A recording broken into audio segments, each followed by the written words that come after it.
वो ओघड़दानी है, त्रिकालदर्शी है, कैलाशी है, वो शंभु है। उसको पहचानना, उसको जानना बहुत कठिन है। मेरी कुरुद की जीजियों, श्रीधर परिवार, श्रीमती कमला देवी, श्री रतन जी शर्मा, श्री प्रकाश जी शर्मा और श्रीधर परिवार इस कथा को करवाया है। इनका तो भाग्य प्रबल है जो ये कथा ये करवाएं, पर उससे ज्यादा भाग्य आप सबका प्रबल है जो आप शिव महापुराण की कथा में। और खाली ना जाता कोई दर से तुम्हारे, खाली ना जाता कोई दर से तुम्हारे, मेरी हरी हो नदी चल रहा है सर। अपने हृदय लगा लो गिरा जा रहा उठा लो, भोले अपने से अब तो ना टालो, गिरी जा रही हो उठा लो। कोई अनाथ मेरा विष्णु वायलेंस में, कोई अनाथ कोई। आप क्यों कहते हो कि मेरा कोई नहीं? आप छाती ठोक कर कहो मेरा बाप मेरा शंकर बैठा है, मेरा पिता मेरा शिव बैठा। और जब मेरा पिता मेरा शंकर बैठा है तो मुझे क्या भय खाना? क्यों भ्रमित, क्यों भटकूं, क्यों भटकूं?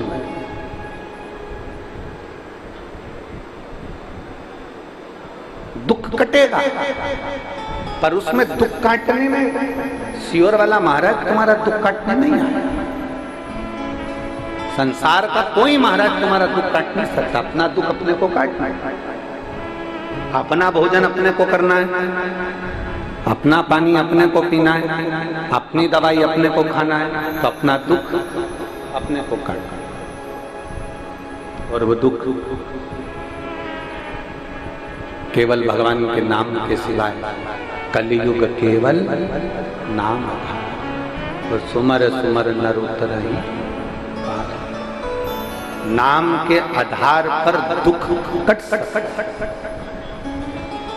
आप जो भजन कर रहे हो, आप जो शिव महापुराण की कथा सुन रहे हो, आप जो कीर्तन कर रहे हो, आप जो मंत्र जाप कर रहे हो, लाखों की संख्या में बैठकर एक साथ श्री शिवाय नमस्तुभ्यम जब हम बोलते हैं, लाखों की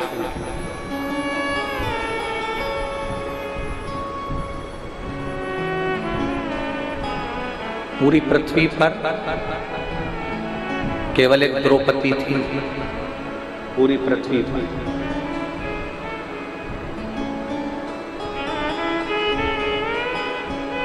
एक बार सत्यभामा जी ने रुक्मणी जी से कह दिया था, सत्यभामा जी ने रुक्मणी जी से कहा, रुक्मणी जी ये बताओ आखिर द्रौपदी का और कृष्ण का संबंध क्या है? ऐसा क्या संबंध कि द्रौपदी को दुख आता और कृष्ण दौड़कर चले जाते, द्रौपदी को तकलीफ आती और कृष्ण दौड़कर चले जाते? ये द्रौपदी और कृष्ण का संबंध क्या?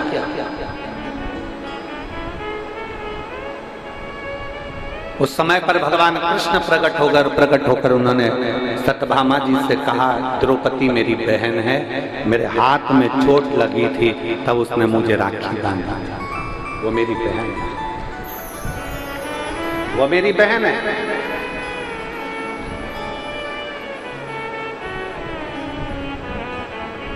कृष्ण चले गए, फिर सत्यभामा बहुत प्रश्न करे। सत्यभामा जी ने फिर प्रश्न करा, रुक्मिणी जी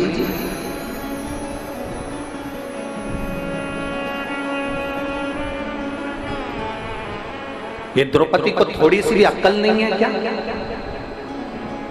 क्यों? रजस्वला धर्म से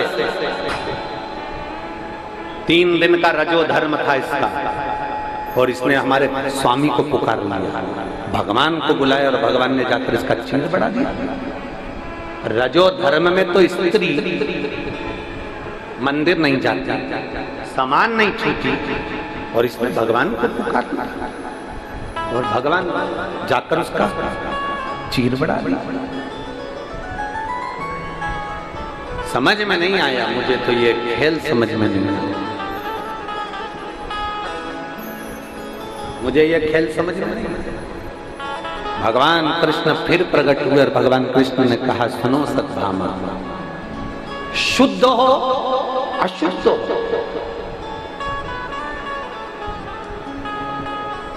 किसी भी अवस्था में, स्वस्थ हो अस्वस्थ हो, घर में सो रहे हो कि पलंग पर सो रहे हो कि हॉस्पिटल में सो रहे हो, किस अवस्था में हो, परमात्मा भगवान कृष्ण कहते हैं, मैं ये नहीं देखता कि आप शुद्ध हो कि अशुद्ध हो, मैं तो ये देखता हूं कि आपने मुझे दिल से पुकारा है, और पुकारा है तो मुझे जाना है।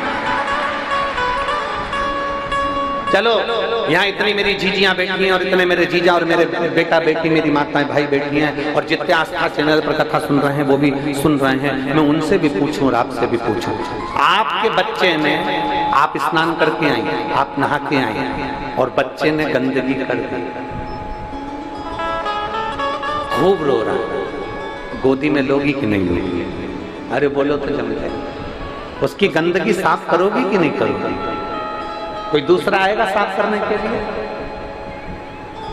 बच्चा कितना भी रोते रहे, कोई साफ करने के लिए नहीं आएगा। छोटा सा बच्चा, तुम नहा के आई और छोटे से बच्चे ने अपनी गंदगी कर दी, उसने उसके कपड़े को बिगाड़ दिया। माई उसने कपड़ा उसको साफ करा और उसको कपड़ा दूसरा बदल दिया, कोई दूसरा नहीं। या तो माँ साफ करेगी या बाप साफ करेगा, पिता उसको संभाल लेगा। वो कहेगा तू जा, तू अभी स्नान करके आई ना, जब पूजन कर ले और फिर कर ले। नहीं, मैं साफ कर लूंगी। छोटा सा बच्चा माँ की गोद में गंदगी कर दे, छोटा सा बच्चा माँ की गोद में सुसु कर दे, छोटा सा बच्चा माँ की गोद में उल्टी कर दे, वोमिटिंग कर दे, छोटा सा बच्चा माँ की गोद में कुछ भी करे, तो भी माँ को वो हक है कि वो मंदिर में जाकर दिया लगा सकती है और भगवान की पूजन कर सकती है।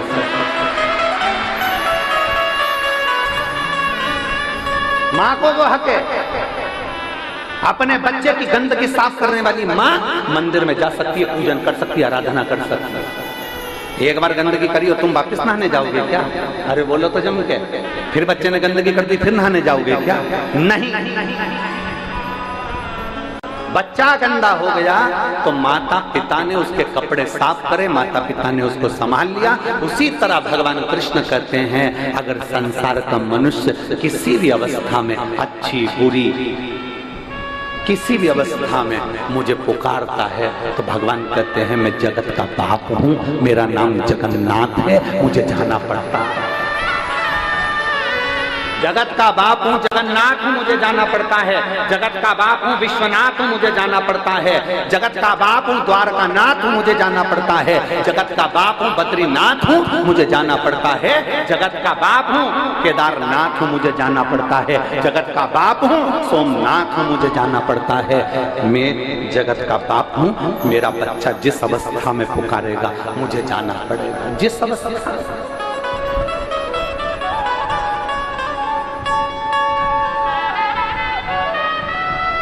आप जिस अवस्था में पुकारोगे वो आएगा। सत्यभामा जी ने रुक्मिणी से फिर तीसरा प्रश्न किया, आखिर द्रौपदी में ऐसा क्या? और एक बार मुझे द्रौपदी से मिलना। सत्यभामा जी जैसे ही बोली तो भगवान कृष्ण जा रहे थे। कृष्ण जाते जाते सत्यभामा जी ने पूछ लिया, स्वामी कहाँ जा रहे हो? भगवान बोले द्रौपदी के घर। अब तो सत्यभामा जी रुक्मणी जी से बोली, कुछ करो ना, मुझे द्रौपदी को देखना। रुक्मणी जी ने कहा, स्वामी आप अगर द्रौपदी दीदी के घर जा रहे हो तो हमको भी ले चलो। भगवान ने कहा चल। रुक्मणी सत्यभामा को ले गए। द्रौपदी बाल सुखा रही थी, पाटी पाड़ रही थी, कंगा कर रही थी, रोटी बना रही थी। इतने में द्वारकाधीश ने कह दिया, द्रौपदी तुम्हारी दो भाभी आई हैं, तुम ननंद हो, तुम्हारे बाल तुम्हारी भाभी बना देगी। इतने में रुक्मणी जी आगे बढ़ी बाल बनाने के लिए। सत्यभामा जी ने कोनी मारकर पीछे करा, तुम रुको, आज अच्छे से इसका बाल बना, आज मैं अच्छे से बाल बनाती। सत्यभामा जी आगे बढ़ी। बाल बनाते बनाते सत्यभामा जी ने एक बाल को जम के खींच लिया। खींचते से जैसे बाल खींचा उसमें से आवाज आई, हे कृष्ण। कौन सी आवाज आई? हे कृष्ण। सत्यभामा जी को लगा द्रौपदी के केश में से आवाज। फिर खींचा, फिर आवाज आई, हे कृष्ण। फिर खींचा, फिर आवाज आई, हे कृष्ण। सत्यभामा जी रुक्मणी जी से बोली, समझ में नहीं आ रहा। सत्यभामा जी बोली रुक्मणी जी से, समझ में नहीं आ रहा। मैं बाल खींचती हूँ और उसमें से हे कृष्ण आवाज आती है। तब भगवान कृष्ण प्रकट होकर बोले, सुनो सत्यभामा, पूरी पृथ्वी पर कोई संत, कोई साधु, कोई महात्मा, कोई जोगी, कोई सन्यासी, कोई तपस्वी इस संसार में जन्म नहीं लिया जिसने एक दिन में 3.5 करोड़ बार मेरा नाम लिया हो। केवल एक द्रौपदी है जो 3.5 करोड़ बार मेरा नाम लिया। मनुष्य के शरीर पर 3.5 करोड़ रोम छिद्र हैं। एक एक शरीर का एक एक रोम गिना जाए तो 3.5 करोड़ रोम छिद्र इस मानव के शरीर पर हैं। ये 3.5 करोड़ रोम छिद्र मनुष्य को केवल एक दिन में 3.5 करोड़ बार मेरा नाम लेने के लिए दिया है। पर मनुष्य खाने में, भोग में, विलास में इतना डूबा रहता है कि वो 3.5 करोड़ बार मेरा नाम नहीं ले पाता। केवल संसार में एक द्रौपदी ऐसी है जो एक दिन में 3.5 करोड़ बार मेरा नाम लेती है। इसलिए मैं दौड़कर इसके पास केवल एक द्रौपदी है जो 3.5 करोड़ बार मेरा नाम लेती है। सत्यभामा जी हाथ जोड़कर खड़ी हो गई, हम भी आपका 3.5 करोड़ बार नाम नहीं ले पाते, हमारे लिए कोई आज्ञा करो कि हमको 3.5 करोड़ बार नाम का फल प्राप्त हो जाए, ऐसे कुछ कृपा कर दो। भगवान कृष्ण ने कहा, द्रौपदी सत्यभामा उसका केवल एक साधन है। शंकर भगवान माता सती को कुंभज ऋषि की कथा सुनाने ले गए थे। मेरे भोले बाबा अमरनाथ की गुफा में पार्वती को कथा सुनाने ले गए थे। अगर 3.5 करोड़ बार मंत्र का, जाप का, नाम का फल पाना है तो किसी शिव महापुराण की पंडाल में जाकर बैठ जाओ। जितने भक्त नाम लेंगे उसका सारा पुण्य आप और हमको प्राप्त हो।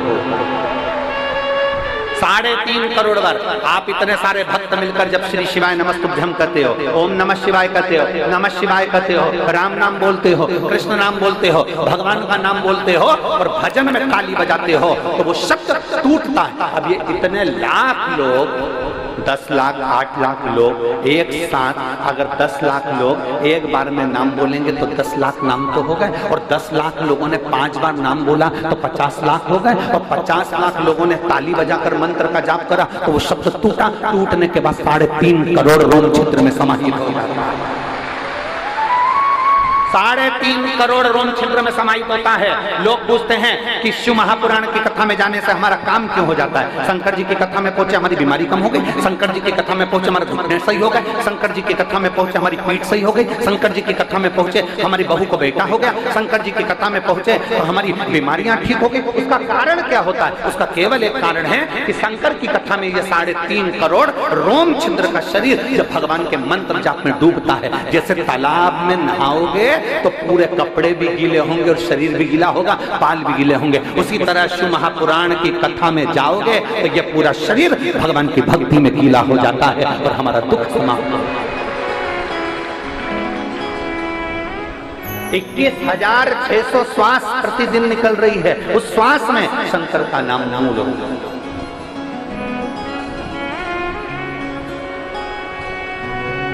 ये जितनी माताएं आई ना, आप में से लिख के रख लेना, कई माताओं के पत्र अमलेश्वर महादेव, अमलेश्वर की कथा में हम खुद पढ़कर सुनाएंगे कि आपके पत्र हैं, आपके पत्र हैं। अगर दिल से कथा सुनिए और विश्वास के साथ सुनिए, भरोसा कर कर सुनिए कि मुझे मेरे बाबा से मतलब है, मेरा बाबा मेरा काम करेगा, मतलब भरोसा पक्का है। मेरा भरोसा टूटने वाला नहीं है। मेरे बाबा दया करना, मैं तेरे भरोसे हूँ। मेरे बाबा दया, सब बोलिए सब, मैं तेरे भरोसे ना घर के भरोसे हो, ना परिवार के भरोसे हो। मेरे बाबा दया करना, मैं तेरे भरोसे हूँ। भोले बाबा दया करना, मैं तेरे भरोसे। हम उसके आश्रित हो जाए, उसके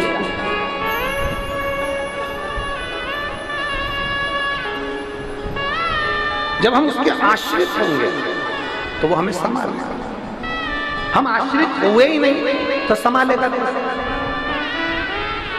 चलो एक प्रैक्टिकल करो, तुम्हारे छोटे बच्चे को इस टेबल पे चढ़ा दो, उस टेबल पे चढ़ा दो और बच्चे से तो कूद जा, कूदेगा कि नहीं कूदेगा? कूदेगा ना। क्यों कूदेगा?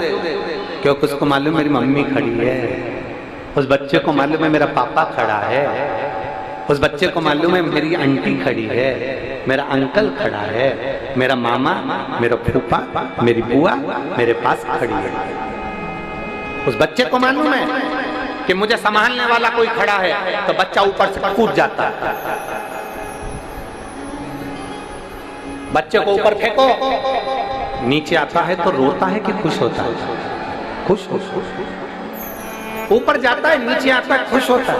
उसको मालूम है मेरी मम्मी संभालने वाली बैठी है, मेरा पापा संभालने वाला बैठा है, मेरा भाई संभालने वाला बैठा है, मेरा गुरु मुझे संभालने वाला बैठा है। उसको उसी तरह बस वही तरह, उसी तरह वही तरीका समर्पण कर, वही तरीका।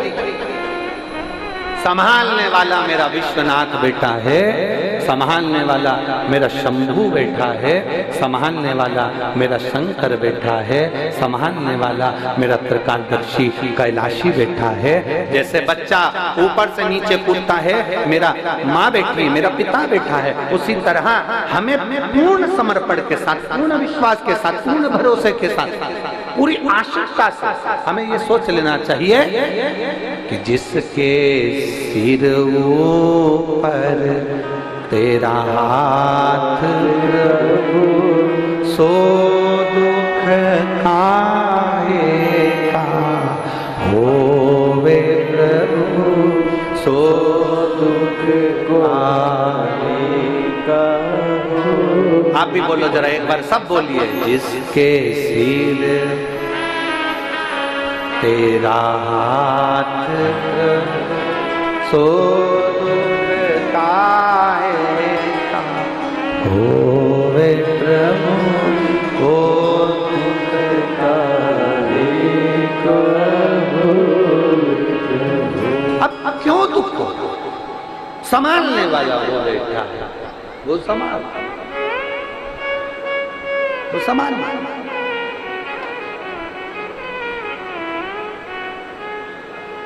और मेरे बाबा तेरा सहारा है, मेरे भोले तेरा सहारा है, मेरी नैया का तू किनारा है, मेरी नैया का तू किनारा है। मोबाइल है आप लोगों के पास में? काई के लिए रखी हो? कथा में मोबाइल का क्या क्या? मेरे भाइयों के पास मोबाइल है? अरे बोलो तो जम के। कथा में क्या जरूरत है मोबाइल की? अरे महाराज, कथा में मोबाइल की जरूरत नहीं है। जरूरत तो जब हम जाते हैं ना, गाड़ी के लिए जरूरत पड़ती है।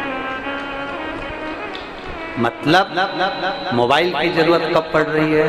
कथा में जरूरत नहीं है। जब हम बाहर निकलेंगे, फोन लगाएंगे, कहाँ खड़ी है गाड़ी? दिख नहीं रही? कौन से गेट पे? 2 नंबर, 1 नंबर, 4 नंबर, कहाँ हो? जब हमें तकलीफ आती है तब मोबाइल की याद आती है। तब मोबाइल, तो हम याद कर रहे हैं। मोबाइल अपने पास क्यों रखा? कि दुख की घड़ी में तुरंत फोन लगा दूंगी, गाड़ी आ जाए। दुख की घड़ी में तुरंत फोन लगाऊंगा, कोई आ जाए। मोबाइल ये जितनी माता यहाँ बैठी है, भाई लोग बैठे हैं, ये अपने झोले में एक जोड़ कपड़ा लेकर आए। कपड़ा लाने की जरूरत क्या? अरे गुरुजी, जब एक जोड़ कपड़ा तो लेकर चलना पड़ता है, अगर खराब हो जाए तो दूसरा पहनना।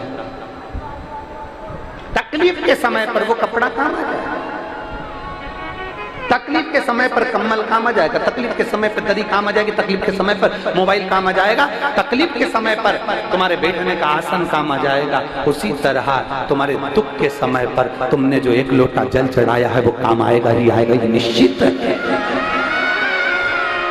वो काम आएगा।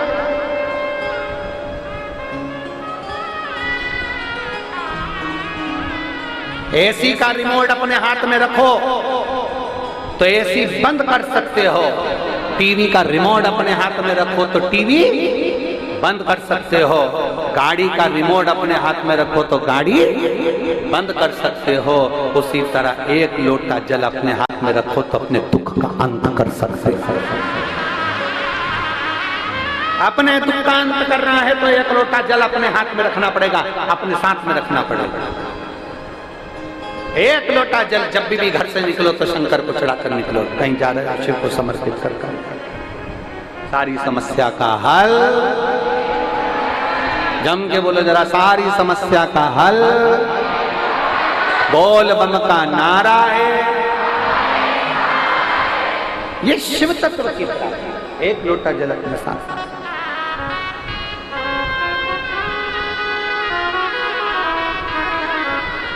जब जब जब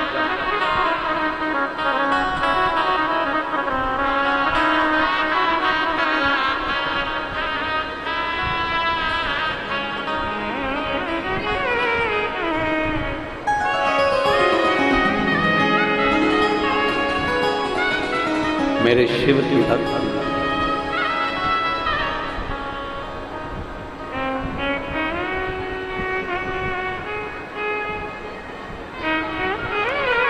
दिल से जब हम रिझाएं तो मेरा महादेव मिलने में देरी नहीं करता, मिलता जरूर है। और दूसरा, हमारी शादी को 9 वर्ष कथा में आएगा तो 2 इच्छा से आएगा। एक, घर से निकला आज लाल कलर की साड़ी पहनूं कि नीली पहनूं, 2 इच्छा होगी। अलमारी खोली तो 2 इच्छा होगी, ये पहनूं कि ये पहनूं।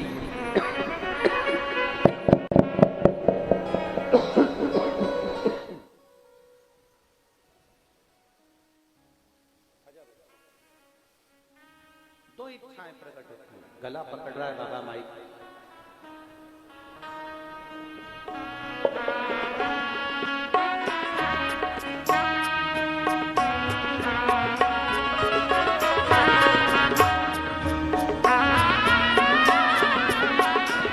ये गर्भाशय में 2 गठान थी और डॉक्टर ने मना कर दिया था संतान के लिए। ये देवादिदेव महादेव की कृपा से पशुपति व्रत और शिव के मंदिर में जो झाड़ू पोछा करा, सेवा करी।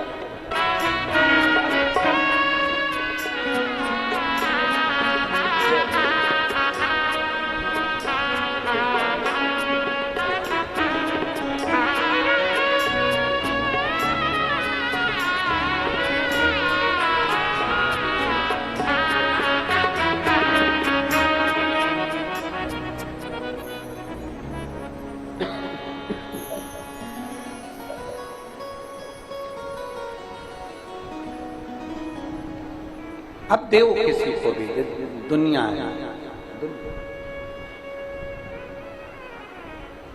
कितना भी कर लो किसी से, कोई साथ नहीं, कोई।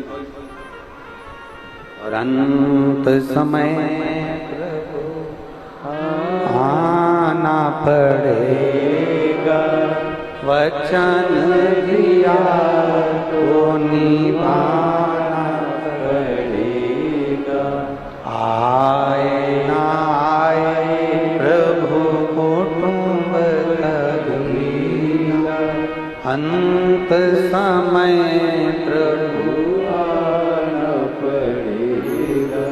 अब किसके आश्रित होकर, किसके आश्रित? उत्तान पाद की 2 धर्म पत्नियां सुनीति, सुरुचि। लोग कहते हैं हमारी एक है, हमने कहते 2 मन, 2 चित्त, 2 वृत्ति, 2 इच्छा, आकांक्षा, 2। एक मन कर रहा है कथा में जाना है, दूसरा मन कह रहा है बहुत भीड़ पड़ रही है। हो गए 2 मन। एक मन कर रहा है कथा में जाना है, दूसरा कह रहा है बहुत गर्मी पड़ रही है। एक मन कर रहा है कथा में आ भी गई तो इधर बैठूं कि उधर बैठूं, 2 मन है। इधर बैठ जाऊंगी महाराज अच्छे से दिख जाएंगे, उधर बैठ जाऊंगी तो ये संगीत वाले बीच में इनकी खोपड़ी आड़ गए।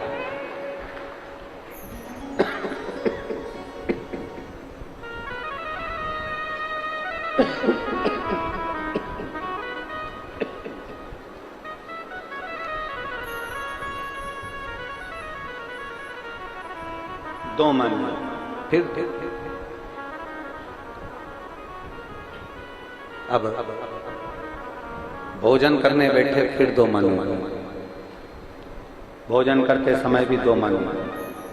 रोटी का टुकड़ा तोड़ा, दाल भी रखी थी, गिलकी की सब्जी भी रखी थी, लौकी की सब्जी भी रखी थी। टुकड़ा तोड़ते से मन कर रहा पहले इससे खाऊं,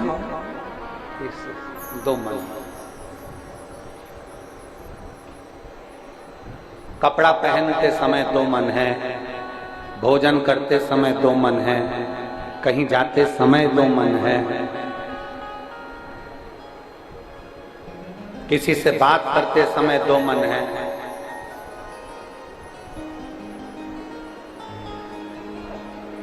किसी से मिल रहे हैं तो 2 मन है। ये केवल उत्तान पाद की 2 धर्म पत्नियां नहीं, प्रत्येक जीव की 2 इच्छाएं, 2 मन चलते हैं। और एक पत्नी उत्तान पाद की सुनीति थी जिसके गर्भ से ध्रुव जी ने जन्म लिया था, और दूसरी पत्नी थी सुरुचि जिससे उत्तम ने जन्म लिया था। 2 मन में से एक मन हमें भटका देता और दूसरा मन हमें परमात्मा की ओर लेकर जाता। एक मन भटका रहा है, एक मन अच्छी जगह ले जा रहा है और एक मन बुरी जगह ले जा रहा है।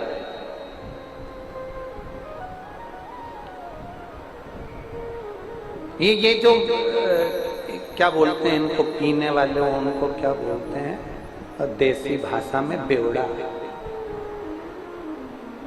ये जितने पीने वाले होते हैं ना, इनको देसी भाषा में लोग कहते हैं पिया हुआ है और बहुत ये कसम खा लेते हैं, कसम।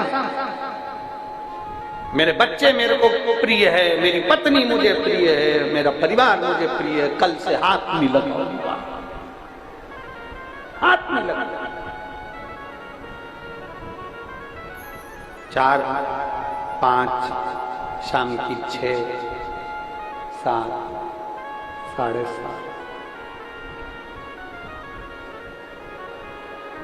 चला, फिर पी कर आ गया। किसी ने पूछा क्यों पी? बहुत गम था, आज मेरा दिल दुख रहा था इसलिए पी। अच्छा, अब एक बार इसके घर में बहुत खुशियां आ गई, शादी आ गया, ब्याह आ गया, फिर किसी ने पूछा क्यों पी? आज मेरा दिल बड़ा खुश था। शिव महापुराण की कथा कहती है बहुत खुशी अगर घर में है ना तो मदिरा मत पियो, बहुत खुशी में शिव नाम और राम नाम पियो। बहुत दुख है ना, बहुत दुखी हो गए ना, बहुत तकलीफ में हो गए ना, मदिरा मत पियो, मैं खाने मत जाओ, मदिरा की दुकान पर मत जाओ, बहुत दुखी होना तो शंकर के दरवाजे पर चले जाओ, शिव के द्वार पर जाओ। हम आपसे पूछेंगे, एक उत्तर दोगी मेरी जीजियों? जब व्यक्ति बहुत दुखी होता है, बहुत कर्जे में डूब जाता है, बहुत तकलीफ में आ जाता है, बहुत तकलीफ में आ जाता है, तो घर में जितना सोना होता है, चेन, पाटली, चूड़ी, चांदी का सामान, घर का जो व्यक्ति होता है वो सारा सोने चांदी का सामान किसके यहाँ लेकर जाता है? जम के बोलो, सुनार। सुनार ने पूछा भैया ये भाभी के कड़े क्यों ले आए? दुख की घड़ी चल रही है, बहुत टेंशन चल रहा है। सुनार कहेगा भैया ये भाभी का हार क्यों ले आया? दुख की घड़ी चल रही है, तकलीफ चल रही है, इसलिए सुनार के यहाँ पर सोना लेकर चलो। जब कर्जा हो जाता है, दुख आता है, तकलीफ बढ़ जाती है, तो घर का सोना सुनार के पास लेकर जाते हो। उसी तरह जब दुख आ जाए, तकलीफ आ जाए, कष्ट आ जाए, बीमारी आ जाए, याद रखना जैसे दुख की घड़ी में घर का सोना सुनार के यहाँ ले जाते हो, सुनार के यहाँ सोना मत ले जाओ, दुख की घड़ी में तुम महादेव के पास चले जाओ। दुख की घड़ी में तुम महादेव के पास जाओ। एक बार सुनार भी तुमसे कहता है, सोना चांदी वाला भी कहता है भाभी का कड़ा क्यों ले आया, भाभी का हार क्यों ले आया, बड़ी मुश्किल से बनवाया था रे, ले जा, वापिस ले जा। सुनार एक बार तो समझाता जरूर है कि इसको ले जाओ, मत बेच, क्यों बेच रहा है, ले जा, थोड़ा समय और निकले, समझाता है। दुख की घड़ी आए तुम मेरे महादेव के चरणों में जाओ, मेरे शिव की शरण। और फिर निवेदन करूंगा इस महापुराण के माध्यम से, बहुत ज्यादा यदि दुख आ जाए, बहुत, तो तुम्हारे नजदीक में कहीं शिव महापुराण की कथा हो ना, और मेरा कुबेर भंडारी आया हुआ हो, तो एक बार पंडाल में बैठकर शिव महापुराण की कथा 5-7 दिन की श्रवण। घर से चलो, एक छाता, 2 पानी की बोतल, बिछाने की दरी, ओढ़ने का कम्बल, साथ में एक डब्बे में थोड़ा सा चिवड़ा बना लो, परमल रख लो, या रोटी बनाकर 2-1 दिन की, उसमें ठेसा वगैरह जो भी हो, चटनी वगैरह लेकर चलो, अपना खा लिया, सो गए, सो।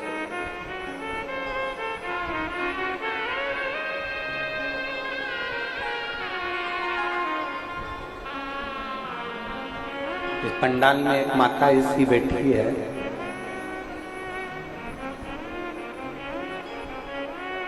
उम्र है लगभग 78 साल की। उसका पत्र हम लेकर नहीं आए, जहां हम ठहरे हैं वहां रखा है। 78 वर्ष की है।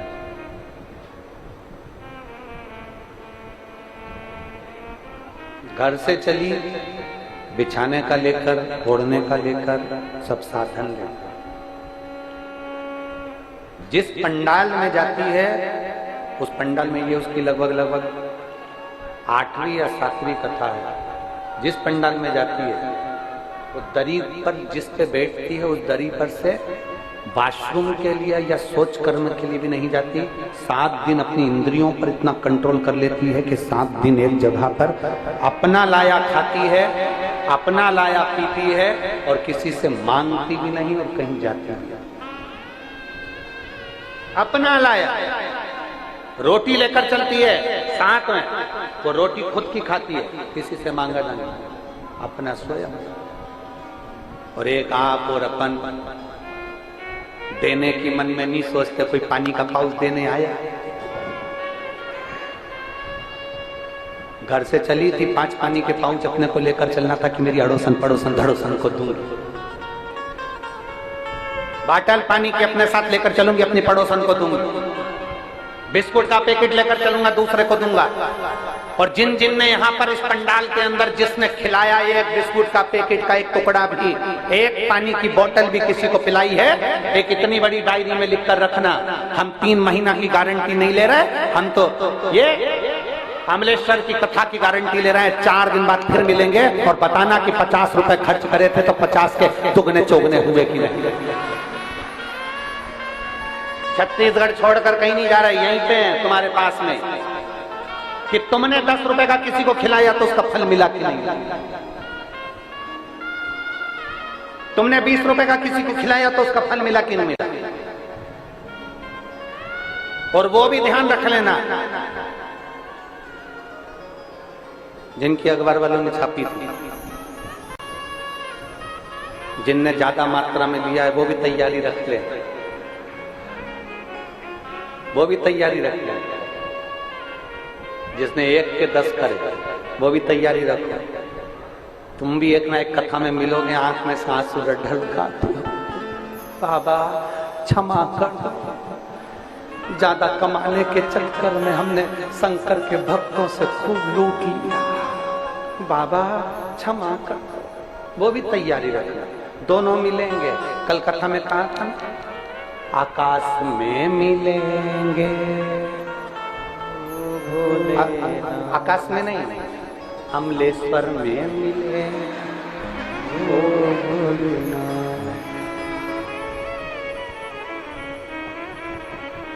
नहीं मिलेंगे। और फिर देखेंगे तेरा क्या होगा रे कालिया। आजा, आजा।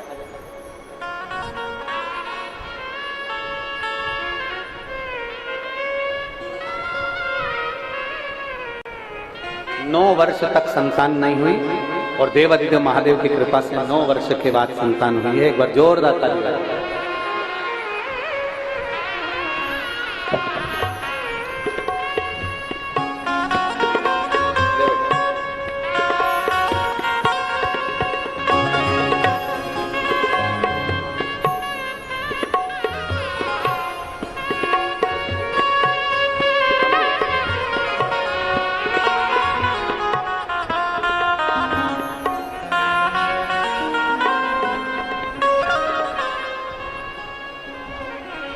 एक भरोसे के साथ चलो।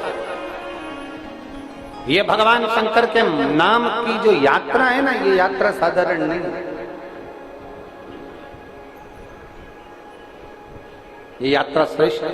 आप इसको सहज मत समझना, साधारण मत समझना। शंकर की कथा को लोग बहुत हंसी खेल में ले लेते हैं। बिल्कुल सरल है, एकदम सरल।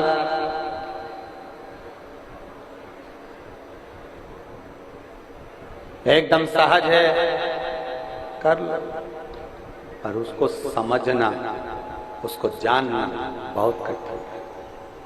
शंकर भगवान को तो अच्छे अच्छे संत साधु गुरुजन भी नहीं जान पाए, स्वयं द्वारिकाधीश भगवान कृष्ण रुक्मणी जी से कहते हैं कि मैं शंकर की अविरल भक्ति को जान नहीं पाऊंगा।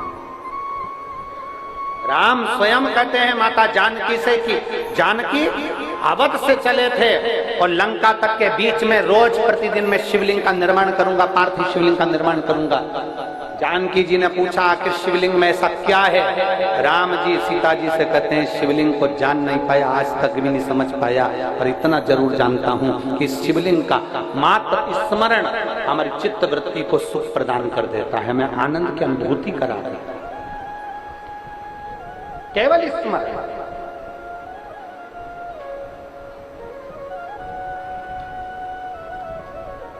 और इसीलिए हमने बार पहले भी आप लोगों से कहा, फिर कहते हैं कि शिव नाम होठों पे अरे चढ़ गया रे, तो समझो ये जीवन सवर गया। तो बड़े भाव से अपनी जगह पर बैठकर भगवान देव जी महादेव से अपने मन की बात बड़े भाव के साथ दिल से बाबा को प्रार्थना करिए, शिव से अपने मन की बात भाव के साथ में कहिए, दिल से।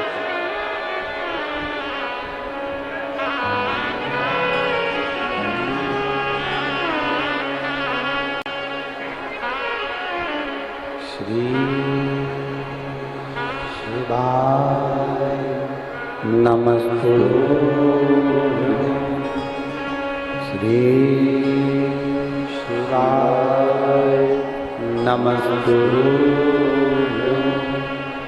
श्री शिवाय नमस्ते, श्री शिवाय नमस्ते, श्री शिवाय नमस्ते। भोला सब दुख काटो ओ भोला सब दुख काटो, शिव शंकर जपो तेरी माला, भोले बाबा जपो तेरी माला, भोला सब दुख काटो मारा, ओ भोला सब दुख काटो मारा। वेश है मंगल मंगलकारी, वेश है मंगल मंगलकारी, शमशान वासी हमारा, शमशान वासी हमारा, ओ भोला सब दुख काटो मारा, ओ भोला सब दुख काटो मारा। भगवान शिव की कथा कहती है, सुख हो दुख हो, जैसी भी तकलीफ हो, जैसा भी जीवन चल रहा हो, उस जीवन में परमात्मा के चरणों को छोड़ना।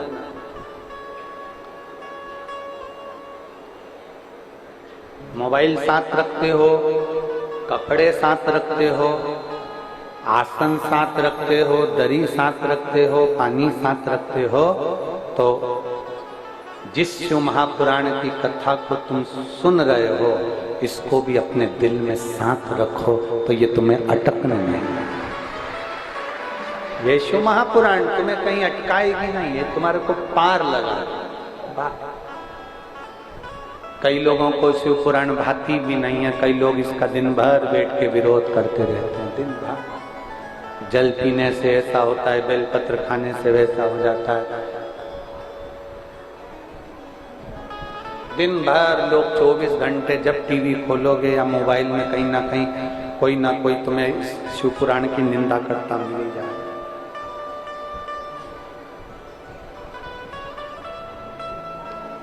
क्योंकि लोग अच्छे से पढ़े नहीं है शिव पुराण। आपसे पूछें, ईमानदारी से बोलना, पहले के समय में सबसे ज्यादा कौन सी कथा चलती थी पूरी गांव गांव? जम के बोलो जरा। सबसे ज्यादा लोग क्या सुनते थे? भागवत। सबसे ज्यादा सुनते थे भागवत भागवत भागवत। अब जो भागवत पढ़ने वाले हैं वो भी शिव पुराण करने लगे। उन्हें इतना तो स्मरण किया नहीं कि एक एक शब्द में कहाँ बेलपत्री कैसे चढ़ाना है, कहाँ धतूरा चढ़ाना है, कमल गट्टे का पानी कब चढ़ता है, काली मिर्च कहाँ चढ़ती है, सरसों कब चढ़ती है, सरसों का पुष्प कब चढ़ता है, अरहर की दाल की पत्तियां कब चढ़ती है, एक एक शब्द शिव महापुराण के अंदर वर्णन किया गया। शहद कब चढ़ेगा, दही का क्या मतलब है, दूध का क्या मतलब है, जल का क्या मतलब है, पंचामृत का क्या मतलब है, एक एक चीज हमारे यहाँ शिव पुराण में कही गई। अब दुनिया के लोगों को आज के समय में लोग सुनते हैं तो समझते हैं कि महाराज जी ने कोई उपाय बता दिया, कोई टोटका बता दिया, और उसको लोग समझते नहीं कि शिव महापुराण के अंदर ये सब चीजें। कल कथा में कहा था, माताएं मसालदानी में सारा मसाला रखती है। मेरे वेद व्यास जी ने 18 पुराणों की जो रचना करी, उस सारी पुराण में 24,000 श्लोक में शिव पुराणों को मसालदानी बना दी। इसमें सब कुछ दे दिया दुनिया के कल्याण के लिए, सब कुछ दिया।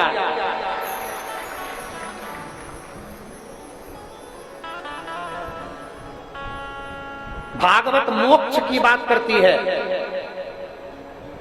राम कथा जीना सिखाती है, भागवत मरना सिखाती है, और शिव महापुराण तुम्हारी दुख की घड़ी में शंकर तुम्हारे साथ है ये बताता है। ये शिव महापुराण ये दिखाता है, दर्शाता है कि तुम्हारी दुख की घड़ी में कोई नहीं आएगा, पर शंकर तुम्हारे सम्मुख में आएगा, शिव तुम्हारे पास है,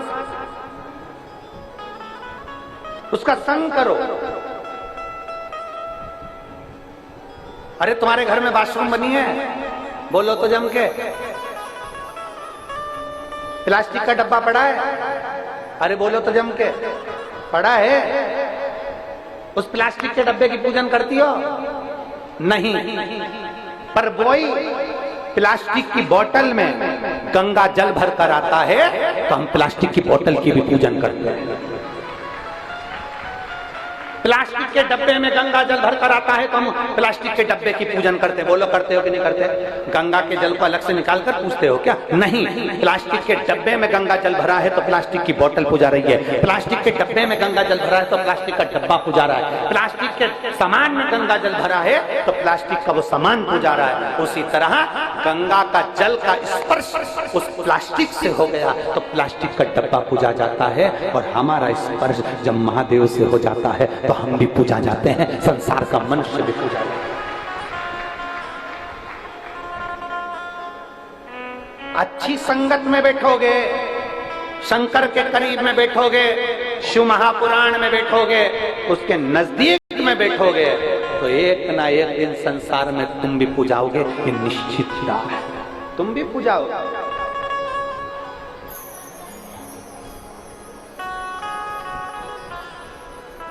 शिव को पूजना, आप उसके करीब में गए हो ना, मिलेगा।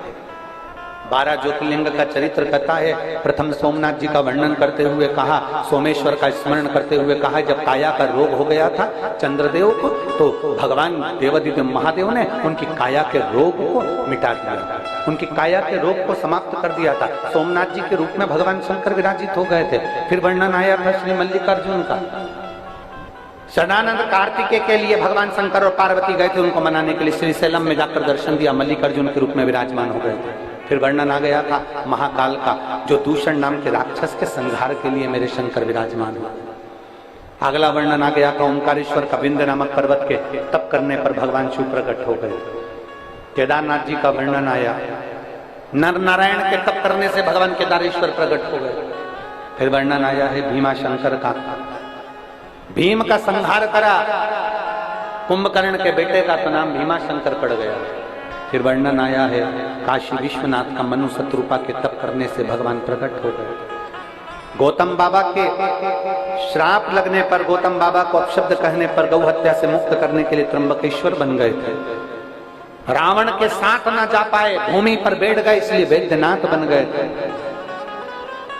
दारुक नाम के राक्षस के संहार के लिए नागेश्वर बन गए थे, और भगवान राम के हाथ से स्थापित हुए तो रामेश्वर बन गए थे।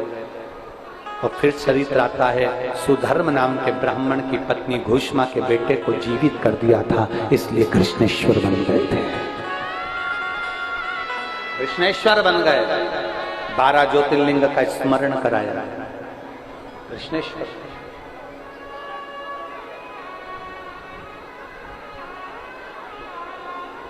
तुमरुका